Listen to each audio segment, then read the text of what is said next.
When Fine Gael and Labour formed a new government in 2011, we promised to renegotiate the bailout programme inherited from the previous government to secure a more affordable solution to our banking and sovereign debt crisis. In particular, we committed to replacing short-term emergency central bank lending secured against the promissory notes used by the previous government to bail out the worst Irish banks with longer-term, more affordable financing that reduces the burden on Irish taxpayers and reinforces growing confidence among potential investors in Ireland's economic recovery. The promissory notes represent, in this government's view, a highly onerous and unfair legacy of the banking crisis. Under this promissory note arrangement put in place by the previous government, Irish taxpayers due to pay €3.1 billion next March and every March until 2023, and declining payments until 2031 to cover the massive private losses of Anglo-Irish Bank and Irish Nationwide. Including interest costs, the lifetime cost of the promissory note would have been almost €48 billion. It is an enormous burden for Irish taxpayers to bear, just as we attempt to restore our public finances and investor confidence. As I've said many times before, the government is committed to replacing the promissory notes with a new, cheaper, longer-term instrument that will ease the burden on the Irish taxpayer, just as we are attempting to restore growth, jobs and market financing to our economy.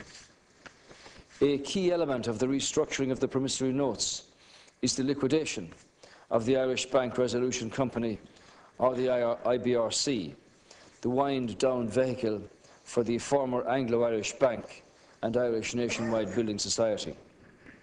As the Minister for Finances confirmed, this bill to liquidate the IBRC was approved by a government meeting earlier this evening as a first step in a final comprehensive restructuring of the heavy obligations placed upon the Irish taxpayer from the bailout of these financial institutions. The liquidation is necessary to secure the billions worth of IBRC assets that are ultimately owned by the Irish taxpayer as part of that restructuring process. I believe that the disappearance of the former Anglo-Irish Bank and former Irish Nationwide from our financial, political and social landscape is, in my view, long overdue. Both institutions became synonymous at home and abroad with the reckless mismanagement of our banking system and the wider economy under the watch of the previous government. They became emblems of a culture of cronyism that undermined the confidence in both our economy and our political system. They became a stain upon our international reputation and a dent to our national pride. Investigations by NIBRC into the causes of our banking crisis revealed that both institutions had abandoned traditional checks and balances and risk management procedures in the pursuit of bigger and bigger short-term profits. Both institutions were also key to understanding the wider crisis because they were both seen as highly profitable institutions to which other Irish banks should aspire. As other banks tried to match the profitability of Anglo in particular, their behaviour gradually became similar. Accordingly, when the crisis broke, huge losses were realised not only in Anglo and INBS, but in other banks as well. Both Anglo-Irish Bank and Irish Nationwide also became synonymous with the disastrous response to the banking crisis by the previous government and European authorities that brought our entire state close to bankruptcy. Instead of a fair sharing of the losses with the bank's creditors, the decision was taken to force the massive losses onto the shoulders of Irish taxpayers. This policy of socialising the costs of private failure was instigated by the previous government and then in effect became a condition of the 2010 bailout programme required by Brussels and Frankfurt, where there was a fear that a bank failure in Ireland would unleash panic in the financial markets across the Eurozone. In any event, bond market financing for Eurozone banks largely shut down anyway, as the vicious circle between weak banks and weak sovereigns became deeply entrenched. But the belated recognition by European institutions that this policy was an expensive failure came too late for this country and for our people. The bailout of private bank creditors cost Irish taxpayers in total an astonishing, a truly astonishing €64 billion, over 40% of GDP, or €35,000 for every single household in the country, over 10 times the cost of bank rescues in any other Eurozone country. At €35 billion, the cost to date of the bailout of Anglo-Irish Bank and Nationwide remains, even to this day, of shocking extent. This is the equivalent of almost €20,000 for every single household in the country. It has been a burden that has weighed heavily on struggling Irish families right across the country. While not all of our public finance problems relate to the banking crisis, there is no doubt that the hardships suffered by the Irish people has been made far worse by the cost of bailing out Anglo-Irish Bank and Irish Nationwide. And were it not for the bailout of banks, Irish public debt levels would now be below those of Germany. Irish public debt levels would now be below those of Germany. This debt now weighs heavily upon our country as Ireland seeks to re-enter the markets at sustainable interest rates. Last June, the European Council resolved to break the vicious circle between the sovereign and banking debt crisis in the Eurozone, and specifically committed to examine the situation of the Irish financial sector with a view of further improving the sustainability of the well-performing adjustment programme. Eurozone leaders, including Chancellor Merkel and President Hollande, have publicly recognised the unique circumstances behind Ireland's sovereign debt crisis. And for the credibility of the entire Eurozone, we now need to see concrete steps to give effect to that commitment. The ECB is the first of the European institutions to have an opportunity to show its commitment to getting Ireland back to full financial market access this year. I believe that restructuring these promissory notes will lead to a significant reduction in Ireland's market funding requirements until its financial stability is fully restored, boosting investor confidence and economic recovery. It would also reinforce the public and the market confidence in the present government's commitment to the path of fiscal consolidation and structural reform. Few in this country will grieve the loss of these financial institutions, but I do know that many will feel for the hundreds of ordinary staff affected by this decision, as well as their families, to which the Minister for Finance has already spoken. I expect that many of these staff will be re-employed as part of the managed liquidation of the bank over the coming months. Others hopefully will be employed by the National Asset Management Agency as part of the redistribution of some of the assets of IBRC. I believe that today's agreement is a significant milestone. It closes a sad and tragic chapter in our economic and political history. We are now a poorer, but perhaps a wiser people from the lessons that we have learned. Let there be no doubt that this decision is not a silver bullet to end all our economic problems. The damage done by these financial institutions will take many years to rectify. After the catastrophic economic management of the past decade, so epitomised by Anglo-Irish Bank, there is a long and hard road to travel in our country's journey back to prosperity and full employment. Today's decision to liquidate the IBRC is another step in the right direction. Thanks, Taoiseach. The next speaker is the Taoiseach. Taoiseach, you have 10 minutes. Caithfidh, I welcome the opportunity to speak in support of the bill that is before the House tonight. This bill, when it is enacted, will finally bring to an end the Irish Bank Resolution Corporation. The IBRC is made up of what remains of Anglo-Irish Bank and the Irish Nationwide Building Society. These two institutions, names that will live on in ignominy, are forever associated with the recklessness and the greed of a tiny clique that brought this country to the edge of financial ruin. These banks and the people who ran them, and the golden circle around them, were the very roots of the crisis which has caused so much distress to the Irish people. In liquidating this institution, we are doing what should have been done on the night of the blanket bank guarantee. That great error of policy and politics sought to keep Anglo and the Irish Nationwide Building Society in existence when they should at that point have been put into a proper resolution process. This government is doing what the last government should have done. We are ending Anglo, not scrambling to keep it alive. That is what didn't happen in 2008, and the history of what followed is well known.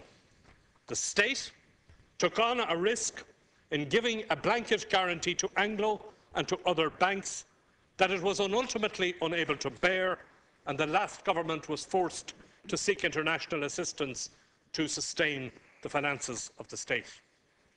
Tonight we are wiping these two institutions out of existence for good. We are winding up these institutions and transferring the remaining work of managing out their loans to NAMA. This is part of a broader package of banking measures that we are working on with our partners in Europe, which is intended to deal with some of the outstanding issues that remain in our banking system. As the House is aware, we are continuing our negotiations with the European institutions on other aspects of this package, including how to deal with the promissory note. The winding up of the IBRC is one component of that package. Negotiations will continue on the other elements. This is the first necessary step in resolving the promissory note issue. This government, when it was formed, committed itself to the renegotiation of the bad promissory note deal that was entered into by Fianna Fáil and its supporters. There were those who said, when this government was formed, that the renegotiation of the promissory note deal couldn't be done. There were then those who said that we wouldn't succeed in those negotiations. There were those who predicted failure at every twist and turn. And it seems to me that there are some in this House whose biggest difficulty tonight is that the government is actually succeeding. During this week,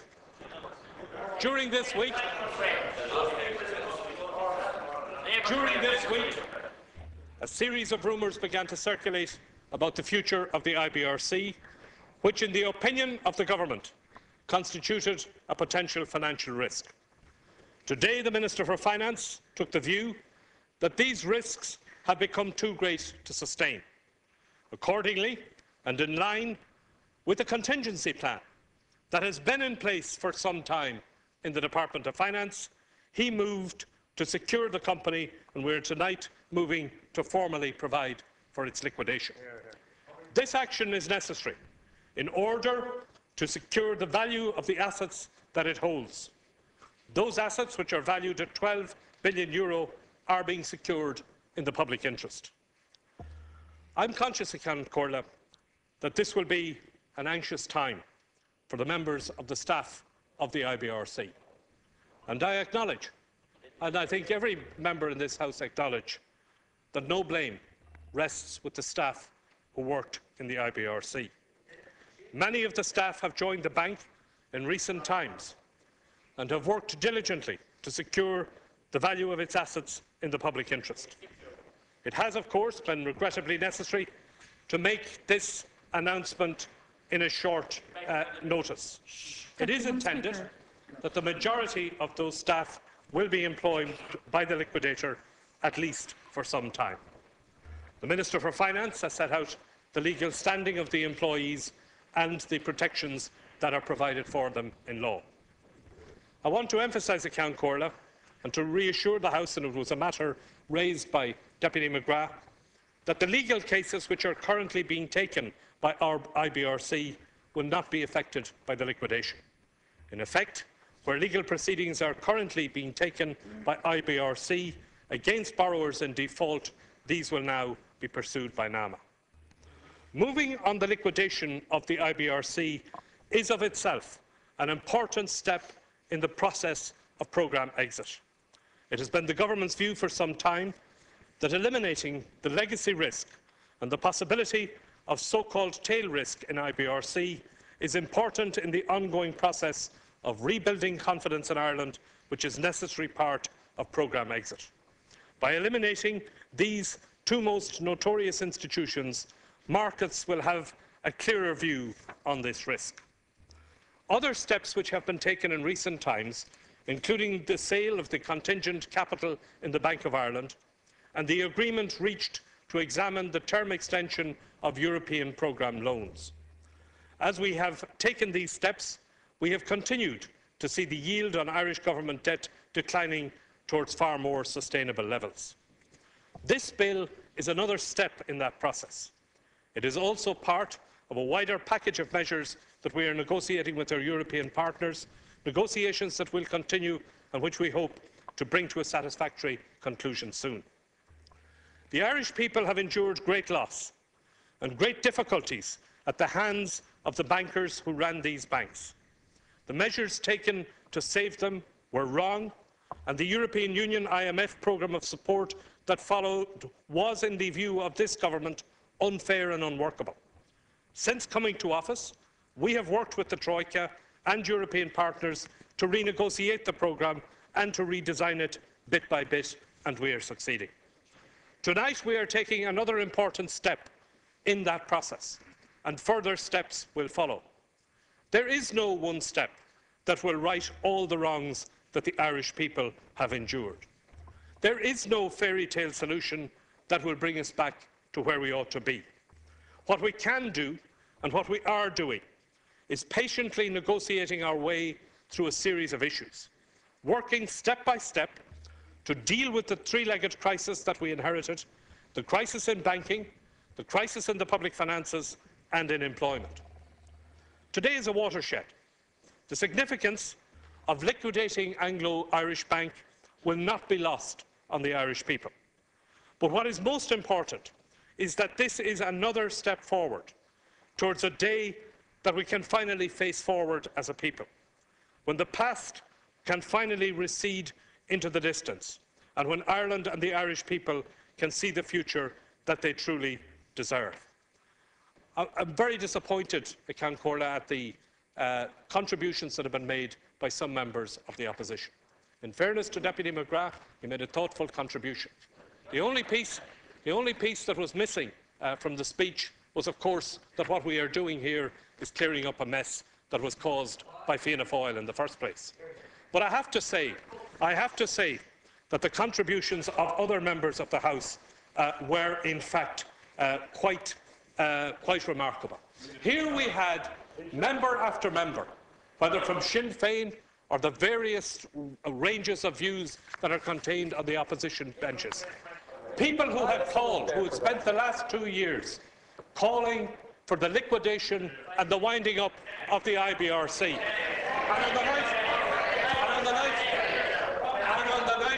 And on the very night that we introduced, the legislation to do just that. The only thing that we could hear from these deputies was them scrambling to find some kind of an argument on which to oppose it. And I have to say that the arguments that were found were bizarre, ridiculous, and bear no examination by anybody who wants to see a serious debate on these issues.